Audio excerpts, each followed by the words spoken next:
at one point I had 4 children, 6 and under, and I thought, how am I going to do this? So, and that really ties into what we're talking about today, that parents really just pay attention to your children, be an observer of your child. And sometimes that's hard, I know, in the midst of the moment. And I will say that I remember hearing a quote one time that said, the days are long, but the years are short. And so I can say that that's really very true. So if you can be an observer of your children though, and watch them, especially as they're very little, how do they express their love to you? And so they may try to help you with chores or cooking. They may want to give hugs, high fives, or cuddles. They might like to give you little gifts. They might want to ask you, they might just want to spend time with you. I remember my kids being, they were my little shadows. Sometimes I would be walking and then I'd stop and I'd feel a little body bump into the back of me. They were my shadow because they just wanted to be around me. And also sometimes they just would talk to me and they would lay their head on my shoulder and they would just say, I love you, Mommy.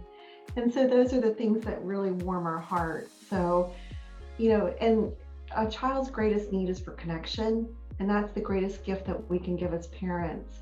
And so as we are watching them and seeing how they express their love to us, then that also gives us an idea of how they want to receive love. So especially when they're very little, I recommend the different love languages are acts of service, physical touch, receiving gifts, quality time, and words of affirmation. And so it's really helpful to be able to understand how they receive love by doing all of those things, expose them to all of those things, and you will see that they have a primary one that comes to the forefront. And then that's the way that you can let them know that they're cared for, because when you can connect with them on that level, then it allows them to feel safe with you to express themselves and to develop in the way that they need to. Every child thrive, need that connection. It's fundamental. We are born like that. We need to be around people, especially, little ones.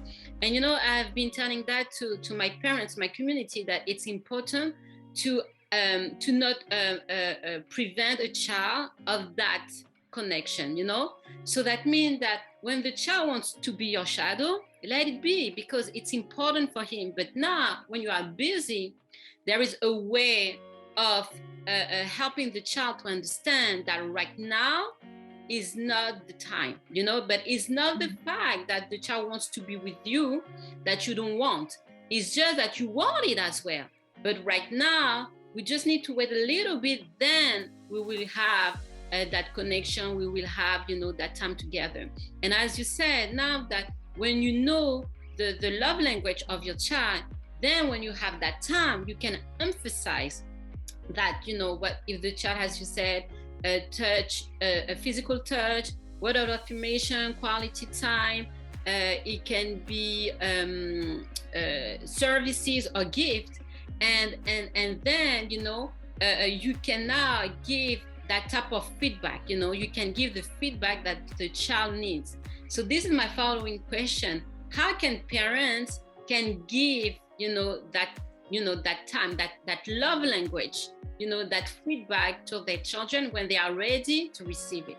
For instance, with acts of service, those are things that we can do. They're just small acts of kindness that we can do. We can take time to learn more about their interests and hobbies. I have one son who really loved a particular book series, and he would like to go into deep detail about every little aspect of the books. And so it would be sometimes an hour-long conversation.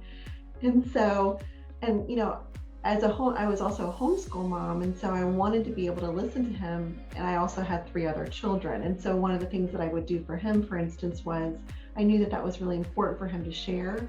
And I also wanted him to pick out the highlights of the book. And so I would say to him, okay, I'm in the midst of doing this. Can you give me 3 highlights? What are the 3 big things? And so that helped him to be able to figure out what was it that really spoke to him about that in the book, since today's World Book Day, I know. And so that this is a good example of that. So it also helps him to process that information. And it also was a little bit of a time saver for me, so that I could give him the attention that he wanted, but not take a whole hour, to be able to do that. So like with acts of service, you can read a book at bedtime and, make that a very special time. Or you can also, if you have the time to be able to do it, you can volunteer at your child's school, be really involved in their school and their classroom if that's something that's available to you. And physical touch is another one that I think is so easy to do. If your child likes to have their hair brushed, isn't that a wonderful thing to do too? It's very soothing, and that can be part of your bedtime routine or morning routine. It could just be cuddling on the couch, watching a video or something.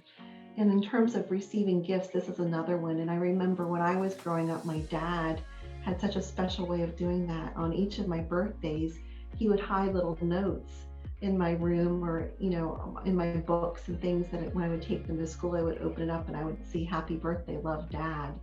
And so those little things are really nice. And quality time is just, it doesn't have to, even 10 minutes, or 20 minutes, a day can really make a difference.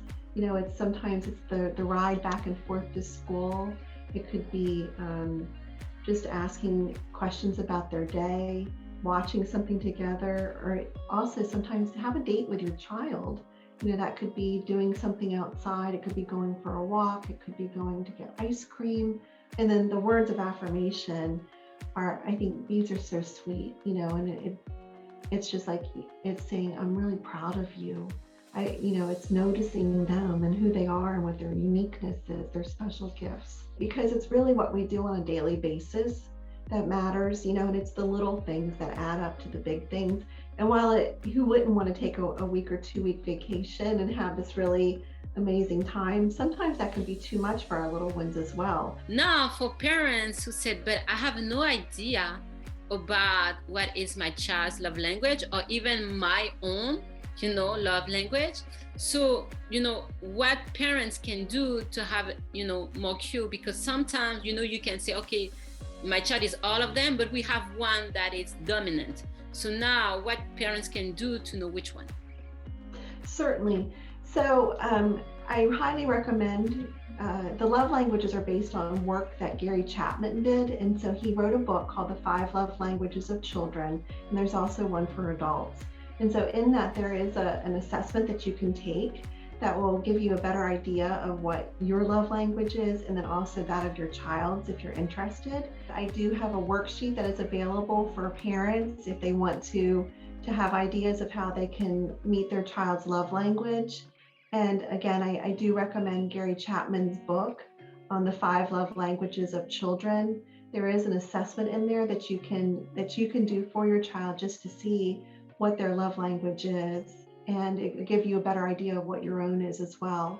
And if anyone has any questions, if you download the worksheet, that is going to be a resource. It has my email address on there, and I am most happy to have a call with parents to talk more about how they can better understand their children and what their love language is, how to improve those connections.